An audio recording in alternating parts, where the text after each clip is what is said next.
this murderous madness. Jan Barry. So now I am so proud, so pleased to introduce Barbara Doherty, mentioned the co-author of this book, co-editor, and my partner, and someone who helped with the conception and clearly helped with the layout of this entire exhibit. Barbara.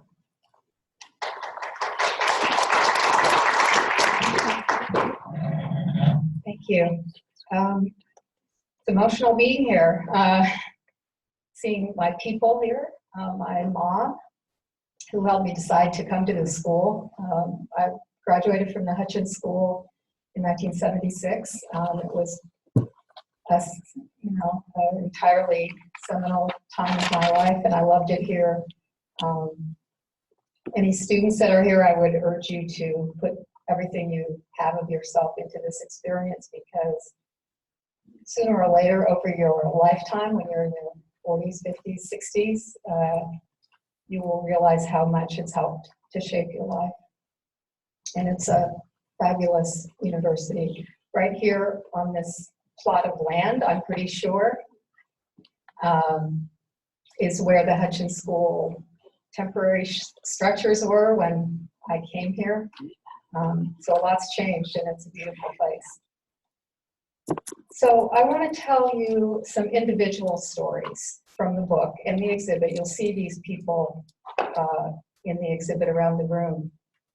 There are dozens of these stories, and there's different ways of looking at this issue, but one of them is individual decision making and the consequences and the journeys that they entail. Very personal decisions to resist during a time of war from within the military. The first, I need to go back. The first person I want to talk about is Donald Duncan. You'll see him back there on the cover of Ramparts magazine. He became very high profile for a time back then. He was a Green Beret. He was drafted in 1956. So he was actually in the military for quite a while, even before Vietnam. He was very committed and dedicated to the military. He became a specialist in intelligence and interrogation tactics. And he went to Vietnam as an advisor in 1964, so he was training other Green Berets. And he was decorated for his combat activities. But his turning point came in 1965, very, very early in the war, when he was being expected during interrogations to just turn over prisoners of war to his counterparts in the South Vietnamese military, who would then, the expectation was, torture them and or kill them. He sort of drew his line in the sand and said, no more, I give up, I'm out of here. And you can imagine someone coming to that decision after having been very straight along the line and dedicated. But it was also so early in that conflict that there was no brotherhood for him to be part of, really. He was blazing a trail, and he not only did that, but then he became a journalist, and he wrote a cover story for Ramparts that had a big impact. Yeah, right there on the exhibit. So he was, for a period of time, enormously influential in building this anti-war movement within the military, but of course his story is not well known today or even over the last decades. I'm going to read to you a little bit of what he wrote.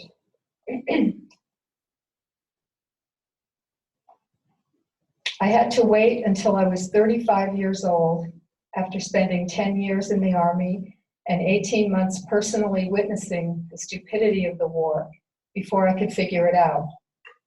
Those people protesting the war in Vietnam, meaning the civilian protesters, are not against our boys in Vietnam. On the contrary, what they are against is our boys being in Vietnam. They are not unpatriotic.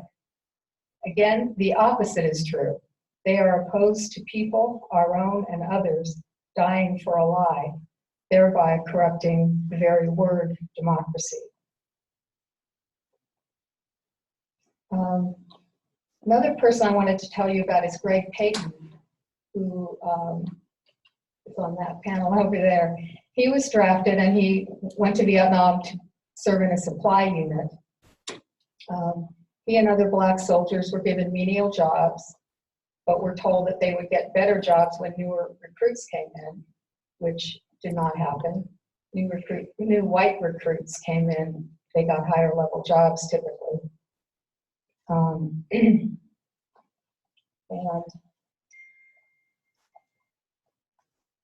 Greg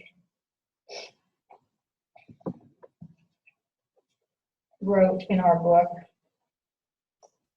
of what it was like to serve in these units. One time the first sergeant was talking about these gooks or something, and I replied, yeah, the gook is the same thing as a nigger. It was like a light went off. It was a real revelation, so another turning point. I was naive about a lot of things. I had to develop a racist attitude. I never was raised with that. The first sergeant told me I was a smart nigger. That's just what he said.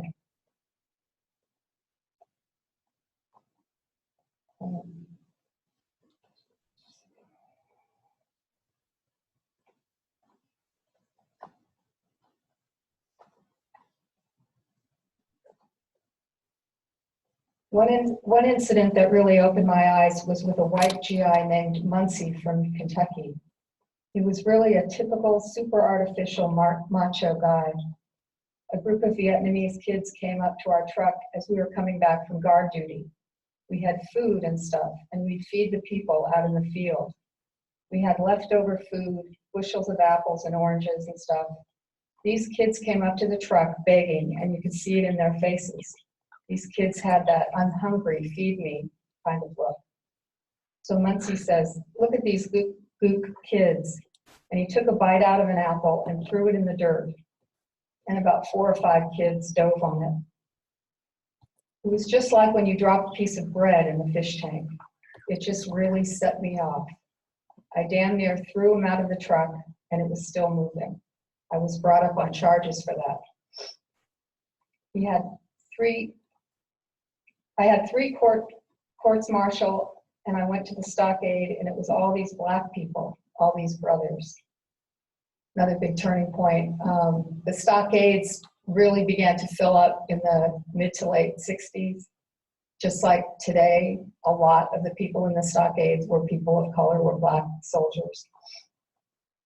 And they were dealing with whole layers of injustice with the war, their own treatment within the military, and obviously the problems of the war itself.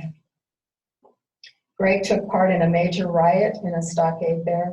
Blocks were broken, prisoners were let out, the stockade was wrecked and burned down. He ends his essay in the book this way. I've never been as violent as I was in Vietnam. There was a lot of rage. It just began to build and build. I did so many things that were unnecessary and hurt some people, and it really wasn't their fault. But I had to take it out somewhere. I had to vent this anger in some way. Today, I work on not becoming violent. I'm scared of violence. And finally, I want to tell you about Mike Wong of San Francisco. He got his draft notice in 1968, and he was at that time undecided how he felt about the war. He was of two minds about it. He decided instead of allowing himself to be drafted, he enlisted so he could become a medic.